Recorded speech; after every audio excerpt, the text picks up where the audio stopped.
మిత్రులందరికీ నమస్కారం. రాష్ట్రీయ స్వయం సేవక సంఘం ఆర్ఎస్ఎస్ ప్రతి సంవత్సరం జాతీయ స్థాయిలో అఖిల భారత ప్రతినిధి సభ జనరల్ బాడీ మీటింగ్ నిర్వహిస్తూ ఉంటుంది మార్చి మాసంలో.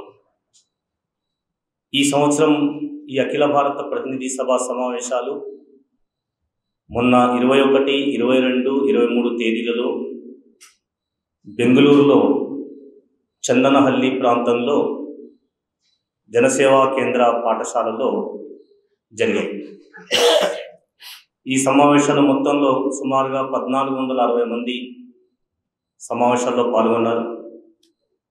రాష్ట్రీయ స్వయం సేవక సంఘం యొక్క జాతీయ కార్యవర్గము, క్షేత్రీయ ప్రాంతీయ కార్యవర్గము, అలాగే ఎన్నుకోబడినటువంటి ప్రతినిధులు, సంఘ విభాగ స్థాయి కార్యకర్తలు, సంఘ ప్రేరణతో పనిచేసేటువంటి సుమారుగా 35 సంస్థల యొక్క అఖిల భారత అధ్యక్షులు, ప్రధాన కార్యదర్శులు, సంఘటన కార్యదర్శులు ఈ సమావేశంలో 3 రోజుల పాటు పాల్గొన్నారు. సాధారణంగా ఈ సమావేశంలో సంఘ కార్యం యొక్క సమీక్ష, దాంతోపాటుగా దేశ పరిస్థితులు, సామాజిక విషయాలు, అనేక విషయాల గురించినటువంటి చర్చ జరుగుతుంటుంది. ఈ సంవత్సరం జరుగుతున్నటువంటి ప్రతినిధి సభ ఒక విశేషమైనటువంటి కార్యక్రమం. అంటే రాష్ట్రీయ స్వయం సేవక సంఘం 1925లో ప్రారంభించబడింది కనుక ప్రస్తుతం సంఘం ప్రారంభించి 100 సంవత్సరాలు అవుతుంది. కనుక 100 సంవత్సరాలు అవుతున్నటువంటి ఈ సందర్భాన్ని పురస్కరించుకొని రాబోయేటువంటి విజయదశమి అక్టోబర్ 2వ తేదీన అవుతుంది. అప్పటి నుండి 2026 విజయదశమి వరకు సంఘ భావజాలాన్ని, సంఘ సిద్ధాంతాన్ని ఇంకా వేగంగా సమాజంలోకి తీసుకొని వెళ్ళడానికి వివిధ రకాలైనటువంటి కార్యక్రమాలను రూపకల్పన చేస్తున్నటువంటి సమయంలో ఈ సమావేశాలు జరిగాయి. 1925లో సంఘం ప్రారంభమైనప్పటి నుండి అనేక రకాల సమస్యలు, అవకాశాలు అన్నిటిని ఉపయోగించుకొని సంఘము దినదినము పెరుగుతూ వచ్చింది. కేవలం నాగపూర్లో ఒక శాఖ ప్రారంభమైంది. ఆ తర్వాత నెమ్మదిగా పెరుగుతూ ప్రస్తుతం దేశవ్యాప్తంగా సంఘము 83,000 పైగా స్థలాల్లో సంఘ కార్యక్రమాలు జరుగుతున్నాయి. ఇప్పుడు 83,129 స్థలాల్లో సంఘ శాఖ జరుగుతుంది. సంఘము నిత్యము శాఖా కార్యక్రమాన్ని నిర్వహిస్తుంటుంది. ఈ శాఖలో స్వయం సేవకులు పాల్గొంటారు. వయసుల వారీగా బాలకు, కళాశాల విద్యార్థులకు, ఉద్యోగస్తులకి, ప్రౌఢకి విడివిడిగా ఇలాంటి శాఖలు జరుగుతుంటాయి. దేశం మొత్తం మీద 51,000 స్థలాలలో ఈ 83,129 శాఖలు ప్రస్తుతం జరుగుతున్నాయి. దీని యొక్క గతిని ఎలా పెరుగుతున్నదని కనుక చూసినట్లయితే గత 4-5 సంవత్సరాలుగా చాలా వేగంగా సంఘ పని పెరుగుతున్నది. శాఖలు పెరుగుతున్నాయి. శాఖల్లో పాల్గొంటున్నటువంటి వాళ్ళ సంఖ్య, శాఖలు ప్రారంభించమని కోరుతున్నటువంటి వాళ్ళ సంఖ్య దేశవ్యాప్తంగా చాలా పెరుగుతున్నది. ఎందుకంటే గత సంవత్సరానికి ఈ సంవత్సరానికి పోలిస్తే సుమారుగా 10,000కు పైగా కొత్త శాఖలు ప్రారంభించబడ్డాయి. కనుక సంఘ పని ఎంత వేగంగా పెరుగుతున్నది, ఇలాంటి ఆదరణ దేశంలో లభిస్తున్నటువంటి విషయం మనకు స్పష్టమవుతుంది.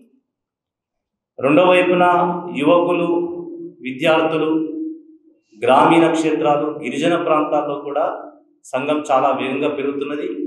ఆయా వర్గాల నుంచి కూడా సంఘ కార్యక్రమాలకి రావడానికి కూడా చాలా ఉత్సుకత చూపిస్తూ సంఘ కార్యక్రమాల్లో పాల్గొంటున్నారు. తెలంగాణ ప్రాంతంలో మొత్తం ఇప్పుడు 18,839 స్థలాలలో 3,117 శాఖలు జరుగుతున్నాయి. తెలంగాణ ప్రాంతంలో కూడా చాలా వేగంగా సంఘ కార్యం పెరుగుతున్నది. గత సంవత్సరంతో పోలిస్తే ఈ సంవత్సరము 392 కొత్త శాఖలు ఆర్ఎస్ఎస్ ప్రారంభం చేసింది. ఇవి ప్రతినిత్యము జరిగేటువంటి శాఖలు. ఈ ప్రతినిత్యము జరిగేటువంటి శాఖలు కాకుండా వారానికి ఒకరోజు శాఖలు నడుపుతుంటాము. అలాగే కొత్త స్థలాల్లోకి వెళ్ళినప్పుడు ప్రవేశించడానికి వీలుగా నెలకొకసారి శాఖ నడుపుతుంటాము. అలా ముందు నెలకొకసారి ప్రారంభం చేయడం, తర్వాత దాన్ని వారానికి ఒకసారి వీక్లీ వన్స్ చేయడం, తర్వాత రెగ్యులర్ చేయడం అనేటువంటిది జరుగుతుంటుంది. అలా దేశవ్యాప్తంగా జరుగుతున్నటువంటి శాఖల్లో వారానికోసారి జరుగుతున్నటువంటి శాఖలు ఈ పైన చెప్పినటువంటి కాకుండా 32,147 వారానికోసారి జరుగుతున్నటువంటివి, నెలకొకసారి జరుగుతున్నటువంటివి 12,091. అంటే ఇవన్నీ కలిస్తే దాదాపు 1,20,000కు పైగా శాఖలు ఇవాళ దేశవ్యాప్తంగా నడుస్తున్నాయి. అలాగే తెలంగాణ ప్రాంతంలో కూడా వారానికోసారి జరిగేటువంటివి 382, నెలకొకసారి జరిగేటువంటివి 224 శాఖలు జరుగుతున్నాయి. తెలంగాణ ప్రాంతంలో కూడా దాదాపుగా ఇవన్నీ కలిపినట్లయితే సుమారుగా 3,800 స్థలాల్లోకి శాఖలు నడిచేటువంటి ప్రయత్నం జరుగుతున్నది. ఇందులో చాలా వరకు జరుగుతున్నటువంటిది చాలా యువ శాఖలు, ముఖ్యంగా యువకులు విద్యార్థులు వచ్చేటువంటి శాఖల సంఖ్యనే ఎక్కువ ఉంది. అలాగే కేవలం నగరాల్లోనే కాదు, గ్రామీణ క్షేత్రంలో కూడా విస్తరించాలనే ఉద్దేశంతో సంఘము అర్బన్ ఏరియాలో ప్రతి 10,000 జనాభాను ఒక బస్తీగా, ఒక యూనిట్గా చేసింది. అలాగే రూరల్ ఏరియాలో 5-6 గ్రామాలు కలిపి ఒక ఉపమండల క్లస్టర్ విలేజ్గా సంఘం ఏర్పాటు చేసింది. అలా దేశం మొత్తంలో 58,939 క్లస్టర్ విలేజెస్ ఉంటే అందులో 30,000కు పైగా స్థలాల్లో శాఖలు జరుగుతున్నాయి. అలాగే తెలంగాణ ప్రాంతంలో అలా మనము ఉపమండల వ్యవస్థని 1,602 యూనిట్స్గా మనం చేశాము. దాంట్లో 1,244 యూనిట్స్లో ఆర్ఎస్ఎస్ శాఖ నడుస్తుందంటే దాదాపుగా 75-76% గ్రామీణ క్షేత్రంలో సంఘ కార్యం విస్తరించింది. అలాగే నగరాల్లో 10,000 జనాభా ఒక బస్తీ కింద మనం చేశాం. దాని ప్రకారంగా మన తెలంగాణ ప్రాంతంలో 1,504 బస్తీలు ఉన్నాయి. ఇందులో కూడా దాదాపుగా 1,150 బస్తీలలో, ఇది కూడా 75-76% బస్తీలలో ఆర్ఎస్ఎస్ శాఖలు నగరాల్లో కూడా జరుగుతున్నాయి. అంటే నగరాలలో, గ్రామీణ క్షేత్రంలో ఎక్కడ వెళ్ళినప్పటికీ కూడా సమానమైనటువంటి ఆదరణ ఉన్నది. గత సంవత్సరము సంఘ శిక్షణ ఇవ్వడానికి వీలుగా గతంలో వారం రోజుల ట్రైనింగ్ క్యాంప్ ఉంటుండేది.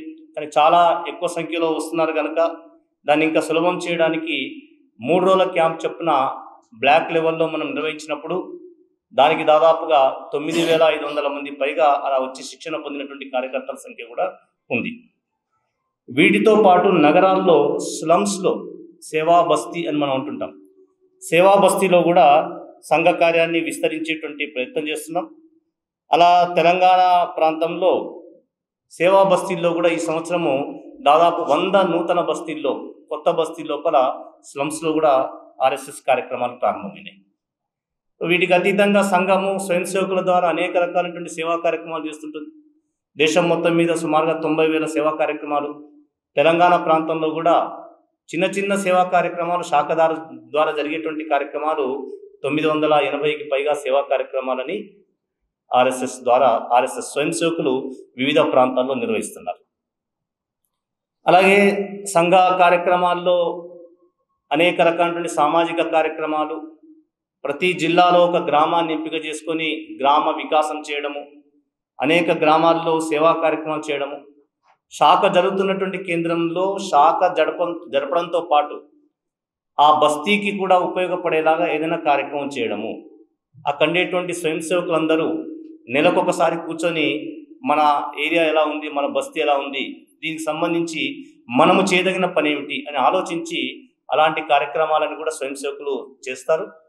అలా పటిష్టమైనటువంటి శాఖ ఉన్నటువంటి కేంద్రాల్లో అలా అనేక బస్తీలలో కూడా స్వయం సేవకులు ఆ రకరకాలైనటువంటి సేవా కార్యక్రమాలను నెలకొకసారి కూడా జరుపుతుంటారు. ఉపక్రమం అని మేము అంటుంటాము. అలా ప్రతి శాఖ కూడా ఒక ఉపక్రమము, ఒక సేవా కార్యక్రమము జరుగుతున్నది. అలాగే గ్రామీణ క్షేత్రంలో కూడా శాఖతో పాటుగా ఆ గ్రామానికి ఉపయోగపడే పద్ధతిలో బస్తీలో ఆ గ్రామంలో ఒక 4-5 రకాలైనటువంటి కార్యక్రమాలని, సేవా కార్యక్రమాలను చేయడానికి కూడా ఒక ప్రయత్నం జరుగుతుంది. అలా తెలంగాణ ప్రాంతంలో ఒక 50 గ్రామాలలో ఒక్కో గ్రామంలో 4-5 సేవా కార్యక్రమాలను, అలాంటి కార్యక్రమాలు చేసేటువంటి ప్రయత్నం చేస్తున్నాం.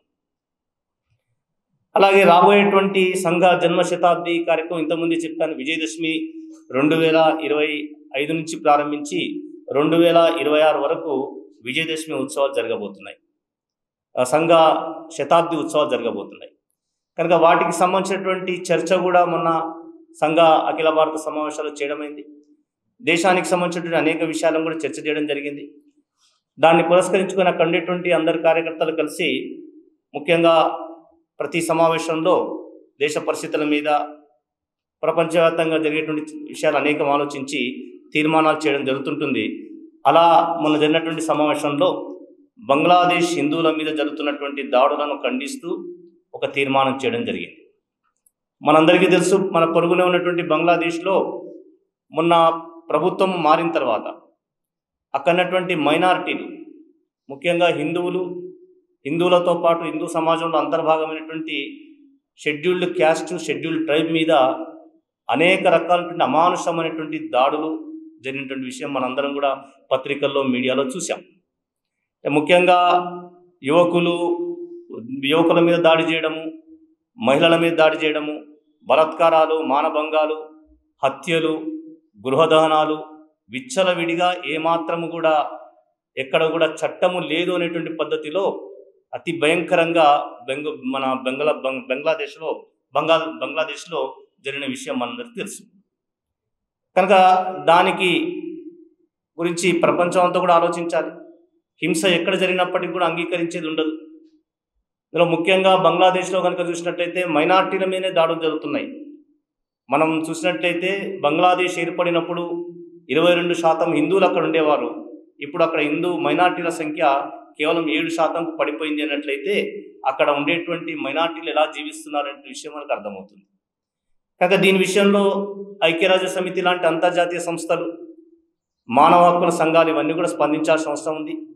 ఇది కేవలం ఏదో రాజకీయపరమైనటువంటి దాడులు కావు. బంగ్లాదేశ్లో జరిగేటువంటివి యోజనాబద్ధంగా ఇస్లాం జిహాదీలు చేస్తున్నటువంటి మతపరమైనటువంటి, ధర్మపరమైనటువంటి దాడులు పనిగట్టుకొని చేస్తున్నారు. ఇది ఒక రకంగా మానవ హక్కుల ఉల్లంఘన అవుతుంది. కనుక ఈ సందర్భంగా అక్కడ ఉండేటువంటి వాళ్ళని గురించి ప్రపంచ శాంతిని కాంక్షించేటువంటి సంస్థలు, మానవ హక్కుల సంఘాలు అన్నీ కూడా ఆలోచించాలని చెప్పి, తర్వాత బంగ్లాదేశ్ హిందువులకి భారతదేశము, మన దేశంలో ఉన్నటువంటి అందరూ కూడా ప్రపంచంలో ఉన్నటువంటి మానవ హక్కులు కోరుకునేటువంటి వాళ్ళందరూ కూడా సంఘీభావంగా ఉండాలని తెలియజేస్తూ ఒక తీర్మానాన్ని అక్కడ ప్రవేశపెట్టడం జరిగింది. కనుక ఆ తీర్మానం ప్రతి కూడా మనకు అందిస్తారు. దాన్ని కూడా మీరు ప్రచారం కల్పించాలని కోరుతున్నాను. అలాగే సంఘము ప్రారంభించి 100 సంవత్సరాలైన సందర్భాన్ని పురస్కరించుకొని దేశంలో లక్షలాది మంది ఆర్ఎస్ఎస్ స్వయంసేవకులు ఉంటారు. వాళ్ళందరి దగ్గరికి వెళ్ళి రాబోయేటువంటి జన్మ శతాబ్దిని పురస్కరించుకొని స్వయంసేవకులందరూ కూడా సామాజిక కార్యక్రమాల్లో ఎక్కువగా పాల్గొనాలి, సమాజ పరివర్తన చేసేటువంటి కార్యక్రమాలు ఎక్కువగా పాల్గొనాలి అనేటువంటి పేరుతో ఒక సంకల్ప పత్రాన్ని కూడా అక్కడ చర్చించడం జరిగింది. అది కూడా ప్రతి స్వయంసేవకి అందజేసే ప్రయత్నంలో మనం ఈ రాబోయేటువంటి రోజుల్లో ప్రయత్నం చేస్తాం. అలాగే కర్ణాటకకు చెందినటువంటి సౌత్ కెనడాలో ఉన్నటువంటి రాణి అబ్బక్క, ఆమె ఈ దేశంలో ఒక రాణిగా ఉండేది, ఒక సంస్థానాధీశురాలుగా ఉండేది. ఆమె యొక్క జననం వివరాలు సరిగ్గా తెలియదు, కానీ సుమారుగా 500 సంవత్సరాల నుంచి ఆమె రాజ్యం అక్కడ ఉన్నట్టుగా ఉండేది. ఆమె ఇక్కడ దేశ ధర్మ సంరక్షణ చేసినటువంటి చరిత్ర చాలా ఉంది. పోర్చుగీస్ వాళ్ళ దండయాత్ర చేసినప్పుడు ఆమె నిలబడి ఇక్కడ స్వాతంత్రాన్ని నిలబెట్టేటువంటి ప్రయత్నం ఆమె చేసింది. కనుక ఆమెను ఈ సందర్భంగా స్మరిస్తూ రాబోయేటువంటి రోజుల్లో ఆమె ఇచ్చినటువంటి స్ఫూర్తిని మనం తీసుకోవాలనేటువంటి పేరుతో రాష్ట్రీయ స్వయంసేవక సంఘం యొక్క సర్కారు జనరల్ సెక్రటరీ శ్రీ దత్తాత్రేయ హోసబలే గారు ఒక ప్రకటన కూడా ఈ సందర్భంగా విడుదల చేశారు. గత సంవత్సరము ఇండోర్కు చెందినటువంటి రాణి అహల్యాబాయి, ఆమె జన్మించి 300 సంవత్సరాలైన సందర్భంగా దేశవ్యాప్తంగా అనేక రకాలైనటువంటి కార్యక్రమాలు అహల్యాబాయి యొక్క త్రిజన్మ శతాబ్దిని పురస్కరించుకుని జరిగింది. కనుక దాన్ని అవకాశంగా తీసుకుని ఆమె ఒక మారుమూల ప్రాంతం నుంచి వచ్చి, ఒక సాధారణ కుటుంబం నుంచి వచ్చి, ఆమె భర్త చనిపోయినప్పటికీ కూడా ఇండోర్ ప్రాంతం రాజ్యాన్ని పరిపాలించి దేశంలో అనేక దేవాలయాలను జీర్ణోద్ధరణ చేసింది. సోమనాథ్ దేవాలయం కావచ్చు, కాశీ దేవాలయం కావచ్చు. అదే రకంగా ఆమె అనేక రకాలైనటువంటి సామాజిక కార్యక్రమాలు చేసింది. మా బాలికలను, స్త్రీలను చాలా పునరుద్ధరణ తీసుకుని వచ్చింది, ఆర్థిక ప్రగతి సాధించింది. కనుక ఆమె యొక్క ఉత్సవాలని ఈ సందర్భంగా గత సంవత్సరం అంతా మన ప్రాంతంలో నిర్వహించాం. ఆ సందర్భంగా సామాజిక సమరసత, సమాజం మధ్యలో ఏ రకమైన భేదభావన లేకుండా ఏకాత్మత ఉండేలాగా ఒక మహాపురుషుల యొక్క క్యాలెండర్ను మనం తీసుకొని సుమారుగా 50,000కు పైగా ఈ క్యాలెండర్ని ప్రతి గ్రామానికి అందజేసేటువంటి ప్రయత్నము అహల్యాబాయి హోల్కర్ యొక్క జయంతి ఉత్సవాలను పురస్కరించుకుని చేయడం జరిగింది. అలాగే రాష్ట్రీయ స్వయం సేవక సంఘము ఈ జన్మ శతాబ్ది ముందు పురస్కరించుకొని సుమారుగా 1 సంవత్సరం ముందే ప్రిపరేటరీ వర్క్ మొదలుపెట్టాం, పూర్వ తయారీ పని. అందులో భాగంగా గత సంవత్సరం జరిగినటువంటి విజయదశమి ఉత్సవాలు సంఘం తెలంగాణ ప్రాంతము చాలా పెద్ద ఎత్తున నిర్వహించింది. తెలంగాణ ప్రాంతంలో సుమారుగా 55,000 మందికి పైగా స్వయం సేవకులు పాల్గొన్నారు. మొదటిసారిగా తెలంగాణలో 161 స్థలాలలో ఆర్ఎస్ఎస్ రూట్ మార్చ్ జరిగింది. ఇందులో 28,000కు పైగా స్వయం సేవకులు సంఘ యొక్క యూనిఫామ్ వేసుకొని అన్ని గ్రామాల్లో చాలామంది కొత్త వాళ్ళు, సంఘతో పరిచయం తక్కువటువంటి వాళ్ళు కూడా యూనిఫామ్ వేసుకొని వచ్చి కార్యక్రమాల్లో పాల్గొన్నారు. కనుక సంఘానికి ఈ ప్రాంతంలో ఉన్నటువంటి ఆదరణ కూడా స్పష్టంగా కనిపిస్తుంది. అలాగే ఈ రాబోయేటువంటి కార్యక్రమం దృష్టిలో పెట్టుకొని దేశవ్యాప్తంగా సంఘ యొక్క ఆలోచనను, సంఘ భావాన్ని సమాజం దగ్గరికి తీసుకొని వెళ్ళడానికి రకరకాలైనటువంటి కార్యక్రమాలు యోజన చేయడం జరుగుతున్నది. రాబోయేటువంటి విజయదశమి రోజు ప్రతి ఆర్ఎస్ఎస్ శాఖ ఈ 100 సంవత్సరాల ఉత్సవాన్ని పురస్కరించుకొని ఘనవేషతో కార్యక్రమం చేస్తుంది. నగరాలలో, పట్టణాలలో, ఖండ కేంద్రాలలో, మండల కేంద్రాల్లో ఆర్ఎస్ఎస్ రూట్ మార్చ్, పథసంచలనం అంటుంటాం, శోభాయాత్ర యూనిఫామ్తో చేస్తారు, ఘోష్ అలాంటిది కూడా ఉంటుంది. దాంతో అనేక స్థలాల్లో కార్యక్రమాలు చేయడానికి యోజన చేస్తున్నాం. రాబోయేటువంటి నవంబర్, డిసెంబర్, జనవరి మాసంలో దేశంలో ఉన్నటువంటి ప్రతి గ్రామానికి, ప్రతి ఇంటికి వెళ్ళడానికి జన సంపర్క అభియాన్ కార్యక్రమాన్ని కూడా చేయబోతున్నాం. ఇంటింటికి సంఘ ఆలోచనను అందించడం, సమాజ పరివర్తనకు సంబంధించిన అంశాలను అందజేయడం, దీనికోసం కార్యక్రమాన్ని రూపొందించడం జరుగుతుంది. తెలంగాణలో ముఖ్యంగా నవంబర్, డిసెంబర్ ప్రాంతంలో చేయాలని అనుకుంటున్నాం. తెలంగాణలో ఉన్నటువంటి దాదాపుగా ప్రతి గ్రామ పంచాయతీలో, ప్రతి బస్తీలో, ప్రతి మూల కూడా వెళ్ళి ఒక కరపత్రము, పుస్తకం ద్వారా ఈ భావజాలాన్ని సమాజానికి అందించి వాళ్ళందరినీ కలుపుకొని పోయేటువంటి ప్రయత్నం చేయాలనేటువంటి ఒక ఆలోచన జరుగుతుంది. దాని తర్వాత అనేక బస్తీలలో, తర్వాత మండల కింద ఒక 5-6 గ్రామాలు కలిపి ఉపమండలం అంటుంటాం. కనుక ఆ ఉపమండల స్థాయిలో లేకపోతే బ్లాక్ స్థాయిలో, నగరాల్లో ప్రతి 1,00,000 జనాభా ఒక యూనిట్ కనుక్కొని, అలాంటి నగరాల్లో, మెట్రో సిటీస్లో అయితే 1,00,000 ఒక యూనిట్ కనుక్కొని ఇలాంటి చోట హిందూ సమాజ ఉత్సవాలు నిర్వహించాలని చెప్పి సంఘం ప్రయత్నం చేస్తుంది. కేవలం ఆర్ఎస్ఎస్ మాత్రంగా సమాజంలో ఉన్నటువంటి స్థానిక పెద్దలు, ప్రముఖులు, హిందూ సంస్థలు అన్నీ కూడా కలిపి హిందూ సమాజ కార్యక్రమం నిర్వహించి అక్కడేటువంటి హిందుత్వాన్ని, ధర్మాన్ని సమాజంలోకి తీసుకొని వెళ్ళేటువంటి ప్రయత్నం చేస్తాం. అలాగే ప్రతి బ్లాక్ లెవెల్లో ప్రతి చోట ఒక సామాజిక సద్భావన సదస్సును వివిధ సంస్థలు, వివిధ మఠాలు, వివిధ కులాలకు చెందినటువంటి ప్రముఖ వ్యక్తులందరినీ కూడా చోటు తీసుకొని రావడం, సమాజంలో సమరసతను ఎలా నిర్మాణం చేయాలి, మంచి విషయాలు ఎలా ప్రచారంలోకి తీసుకెళ్ళాలి, ఏకాత్మ భావన, మనమందరం ఒకటైనటువంటి భావన తీసుకుని వెళ్ళడం, అలాగే పర్యావరణ హితకారిగా ఉండడం, స్వదేశీ జీవన విధానాన్ని పాటించడం, దాంతోపాటుగా సామాజిక అనుశాసనము, చట్టాలని పాటించడం, హిందూ కుటుంబాన్ని కాపాడడం, ఇలాంటి అంశాలను తీసుకొని సామాజిక సద్భావన సదస్సులు నిర్వహించడానికి ప్రయత్నం చేస్తున్నాం.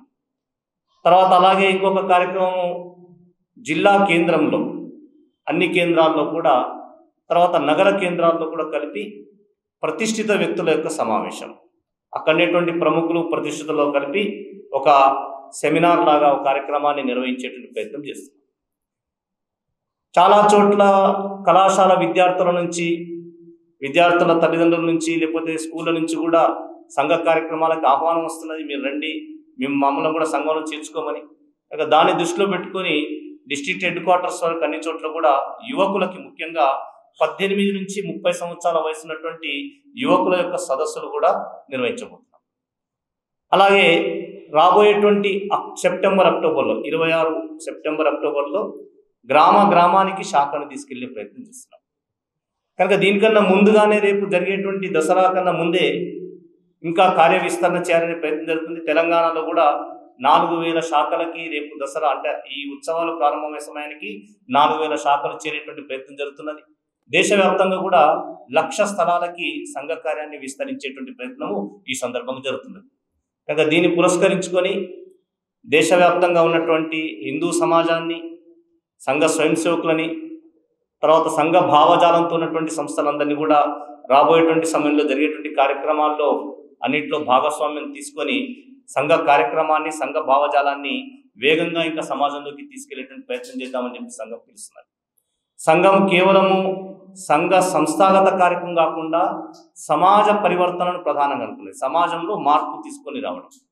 గత 100 సంవత్సరాలుగా సంఘ కార్యక్రమాల కారణంగా, వ్యక్తి నిర్మాణం కారణంగా స్వయం సేవకులను తయారు చేయడం, ఆ స్వయం సేవకుల ద్వారా వ్యవస్థ లోపల, సమాజం లోపల పరివర్తనను, మార్పును తీసుకొచ్చే ప్రయత్నం చేస్తున్నాం. అదే ప్రయత్నంలో భాగంగా రాబోయే రోజుల్లో కూడా ఈ కార్యక్రమాన్ని ఇంకా ముందుకు తీసుకొని వెళ్ళేటువంటి ప్రయత్నం చేస్తున్నాం. కనుక మీ ద్వారా ఈ జరిగేటువంటి కార్యక్రమాలన్నీ కూడా సమాజం దృష్టికి తీసుకువెళ్ళాలని చెప్పి మీ అందరినీ కోరుతున్నాం. కనుక మీరందరూ ఇక్కడి కార్యక్రమానికి వచ్చి ఈ కార్యక్రమంలో పాల్గొని దీన్ని కవరేజ్ చేసినందుకు మీ అందరికీ ధన్యవాదాలు చెప్పుకుంటూ ఈ విషయాన్ని సమాజం వరకు తీసుకెళ్ళమని చెప్పి మరొక మారు నేను విజ్ఞప్తి చేస్తున్నాను.